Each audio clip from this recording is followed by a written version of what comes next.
নমস্কার বন্ধুরা, আমি জয়রাজ খেল গল্প পরিবারে তোমাদের স্বাগত জানাই। তো ইন্ডিয়ান ফুটবল ফ্যানেদের জন্য, ইন্ডিয়ার জন্য সুখবর, সেটা হলো ইন্ডিয়া ইউনিটি কাপ খেলার জন্য আমন্ত্রণ পেয়েছে। এটা কিন্তু ইন্ডিয়ার পক্ষে, ইন্ডিয়ান ফুটবল ফ্যানেদের পক্ষে এবং ইন্ডিয়ান ফুটবলের জন্য কিন্তু খুব বড় খবর। এই টুর্নামেন্টটি হয় ইউকেতে, অর্থাৎ লন্ডনে।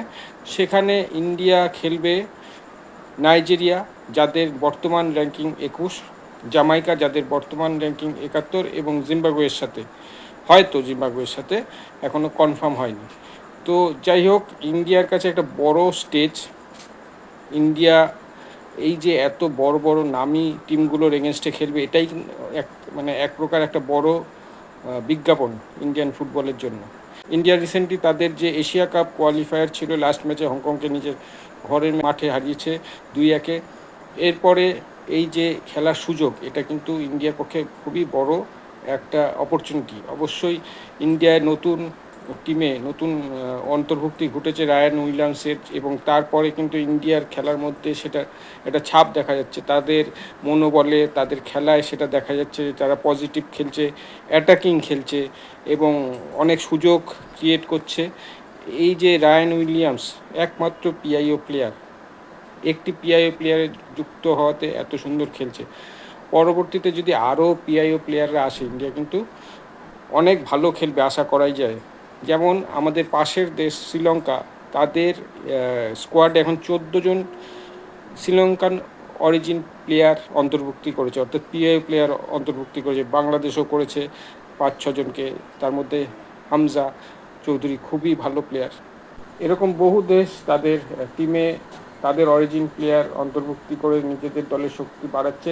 তো আমরা ভারতীয়রা পিছিয়ে থাকবো কেন? আমরাও অবশ্যই আমাদের টিমে পিআইও প্লেয়ার, আমাদের অরিজিন প্লেয়ার অন্তর্ভুক্তি করতে পারি। তবে এক্ষেত্রে এআইএফএফের সাথে আমাদের সরকারকেও এগিয়ে আসতে হবে, তাহলে কিন্তু এই অসাধ্য সাধন হবে। তো যাই হোক, এই ইউনিটি কাপ সম্বন্ধে বলি। ইউনিটি কাপ হচ্ছে কি একটি আমন্ত্রণমূলক প্রতিযোগিতা। এটি লাস্ট হয়েছিল 2024-25 এডিশনে। এটি লন্ডনে অনুষ্ঠিত হয়েছিল, যেখানে নাইজেরিয়া, জামাইকা, ঘানা এবং ত্রিনিদাদ অ্যান্ড টোবাগো অংশগ্রহণ করেছিল। ফাইনাল খেলা নাইজেরিয়া এবং জামাইকার মধ্যে অনুষ্ঠিত হয়েছিল। নির্ধারিত সময়ে খেলা ছিল 2-2। এরপরে পেনাল্টি শুটআউটে 5-4 গোলে নাইজেরিয়া জামাইকাকে হারিয়ে চ্যাম্পিয়ন হয়। তো এই বছর জামাইকা এবং নাইজেরিয়া কনফার্ম হয়েছে এবং ইন্ডিয়া কনফার্ম হয়েছে। 4th টিম এখনও কনফার্ম হয়নি, তবে যতটা শোনা যাচ্ছে জিম্বাবুয়ে হতে পারে। তো সেখানে এই যে 4 টিমের টুর্নামেন্ট আমন্ত্রণমূলক, সেখানে ইন্ডিয়ার প্রতিপক্ষ মোস্ট প্রবাবলি নাইজেরিয়া হতে পারে অথবা জামাইকা। তো যদি ইন্ডিয়া হেরে যায়, তাহলে কিন্তু তাদের আরেকটি খেলার সুযোগ থাকছে, সেটা হচ্ছে গিয়ে 3rd প্লেসের। তো এখন দেখা, যদি ইন্ডিয়া নাইজেরিয়ার এগেনস্টে পড়ে, তাহলে জানি না কী হবে। মানে নাইজেরিয়ার 21 র্যাঙ্কিং এবং ইন্ডিয়া 136 প্রেজেন্টলি। জামাইকা সেক্ষেত্রেও, মানে যা নাইজেরিয়া ছেড়ে দিই, জামাইকাও যদি পড়ে, তাও প্রবল প্রবল প্রবল শক্তিশালী দল। তো ইন্ডিয়া এই যে খেলতে যাচ্ছে এই টুর্নামেন্টে, এটাই অনেক বড় ব্যাপার। এই টুর্নামেন্টটি মে মাসে হবে, 26 থেকে 30 তারিখের মধ্যে শেষ হবে। তো যাই হোক, ইন্ডিয়ার জন্য শুভেচ্ছা এই টুর্নামেন্টে খেলতে যাওয়ার জন্য। তারপরে যখন ইন্ডিয়া খেলতে যাবে, আশা করব যে ইন্ডিয়া পজিটিভ খেলবে এবং একটা ভালো ছাপ রেখে আসবে। তো বন্ধুরা, আজ এখানেই শেষ করছি। দেখা হচ্ছে পরের ভিডিও। তোমরা ভালো থেকো, সুস্থ থেকো, সঙ্গে থেকো।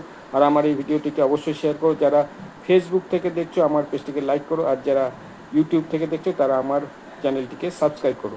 টাটা।